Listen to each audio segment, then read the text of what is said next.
watch 'em all, gotta watch 'em all. Pokemon.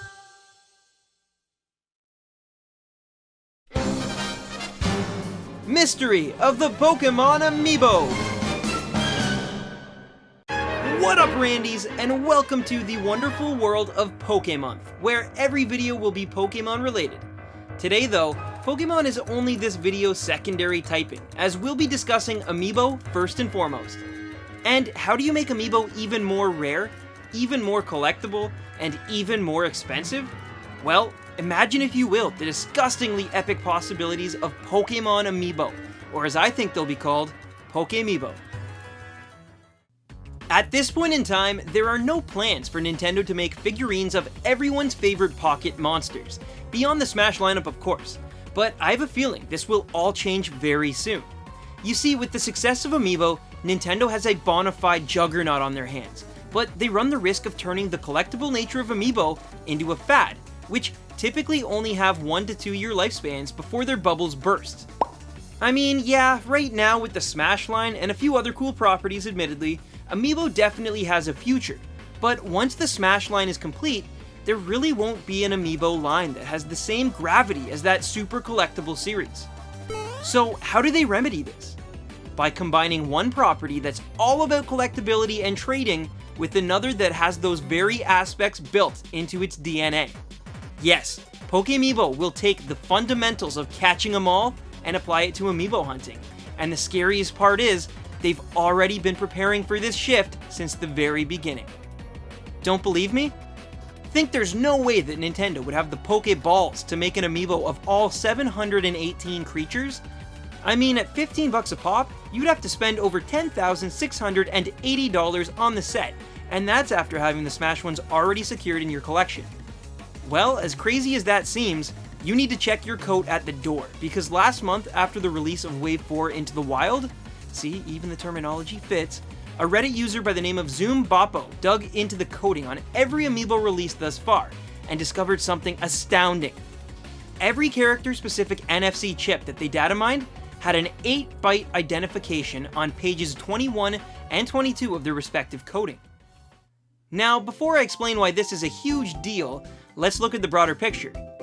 Here's what every Mario Amiibo page 21 currently looks like. And yes, this applies to Smash, SMB, and even the gold and silver variants. Okay, so Mario's is the most basic code we could have hoped for, and Luigi's isn't much harder to follow. The only change is a 1 in the 4th column. But now here's Pikachu's 8-digit code. What's been speculated is that the first 2 digits represent the series. So in this case, Super Mario is 00, and Pokemon's series number is 19. The interesting part, however, comes from the next 2 digits. It's theorized that these 2 digits represent the character number. So once again, using the Mario series for reference, Mario would be 00, Luigi would be 01, Peach 02, Bowser 03, etc., and so on and so forth. Okay, but how does this all relate back to Pokemon? Well, let's look back at Pikachu's character number again. 19.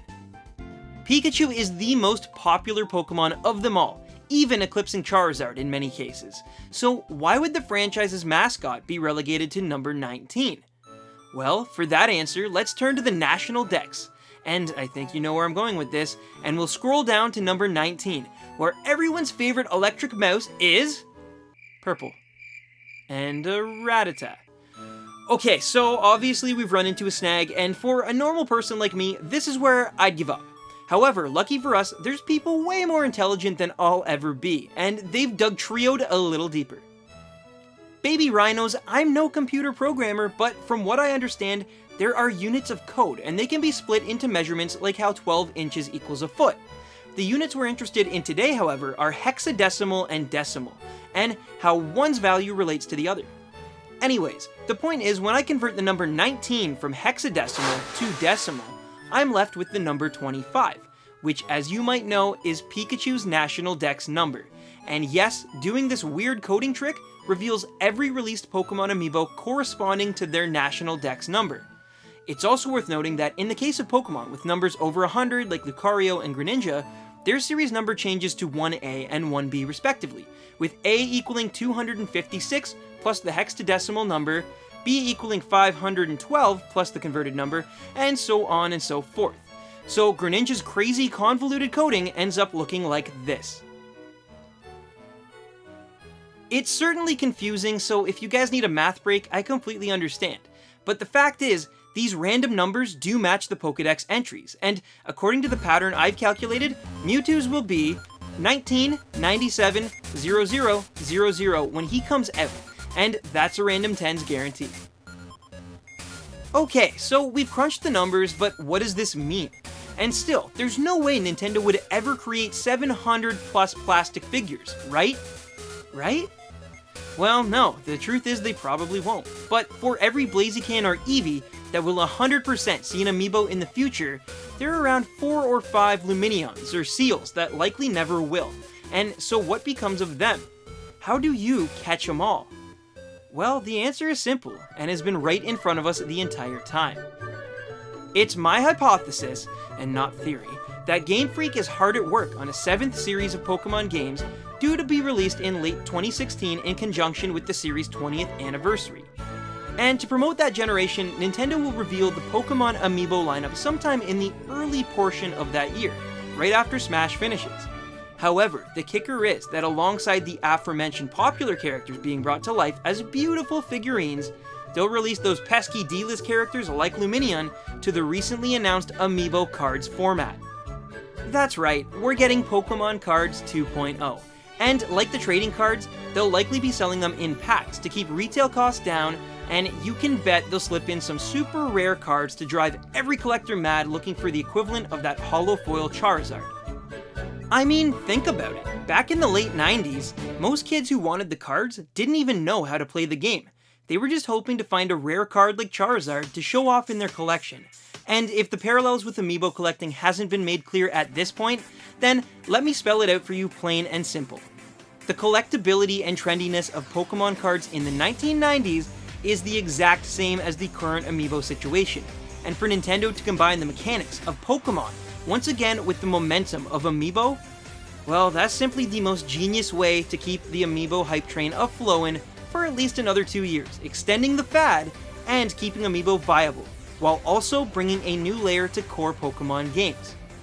Now, this is just speculation and should be taken with a huge grain of salt, but we've seen the numbers, and we've seen the evidence, and if I were you, I'd start breaking out that collectible binder, because ladies and gentlemen, I think we're going to need it. Hey, thanks for watching the first video of Pokemon, and make sure you share it if you got any enjoyment out of it at all. We love to hear from you, so make sure you tweet us at RandomTens with some of your theories on this idea. We'll have another awesome Pokemon video for you next Saturday morning, so stay tuned for that. And as I always say, happy hunting, baby rhinos.